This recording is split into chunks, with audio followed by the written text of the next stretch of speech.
গরম রে, গরমে তো আমি থাকতে পারি না, এত গরম কে রে? এটা কি লেখা?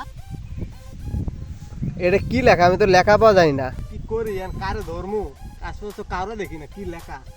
কি রে নিচে এটা কি করি? মোবাইল আশপাশে কেউ আছে? এই কেউ আছে নাকি? না, কারো তো দেখা যায় না। আর মোবাইল উপরে লেখা, লেখা তো পারি না। মোবাইল নিচে তো কোনো কারণ তো আছেই। তাহলে জীবনে পড়ালেখা করি নাই, কিছুই জানি না।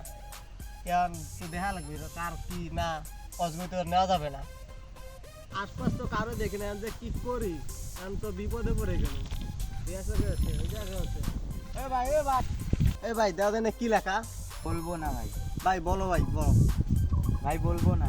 ভাই আমি লেখা বোঝাই না ভাই, আমি অমূর্খ, তুমি একটু বলো ভাই, তুমি অনেক পড়ালেখা জানো ভাই। বলবো না ভাই আমি লেখা বোঝাই না, আমার 14 গোষ্ঠী লেখা বোঝাই না। তুমি ভাই, এটা চাইছি, হেল্প চাইছি, তুমি এটা আমার হেল্প করবা ভাই। ভাই করতেছি তো, লেখা বলবো এই না। মেয়ে, তুমি পড়ালেখা কি করছো? পড়ালেখা কি করছো জীবনে?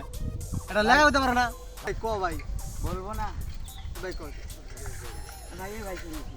এ ভাই তোর নাম আছে ভাই, নামো। এই সারা শিক্ষিত মানুষ কিছু বোঝে না, আর করছি ভাই এটা লেখা কেউ কইতাছে না আমারে। ভাই এটা তো লেখা, এখানে বলবো না। এই ভাই তুমিও বলবো না কখনো, আরে ভাই, লেখাটা কি ভাই? এটা আমার লেখা এখানে হলে বলবো না। ও ভাই, আমি তো লেখা জানি না, তাই বুঝি না এটা লেখাটা কি আমার ভালো হয়েছে। বলবো না। লেখা কি বলবো না? হ্যাঁ, লেখা আজকে বলবো না। ও ভাই ভাই, ওকে ভালো করে বুঝান। ভাই সরি ভাই, আমি বুঝি নাই ভাই, লেখা বলবো না, লেখা আমি বুঝি নাই, আমি তো মূর্খ মানুষ। আচ্ছা ভাই তোমরা যাও তো না, আচ্ছা আচ্ছা, ঠিক আছে।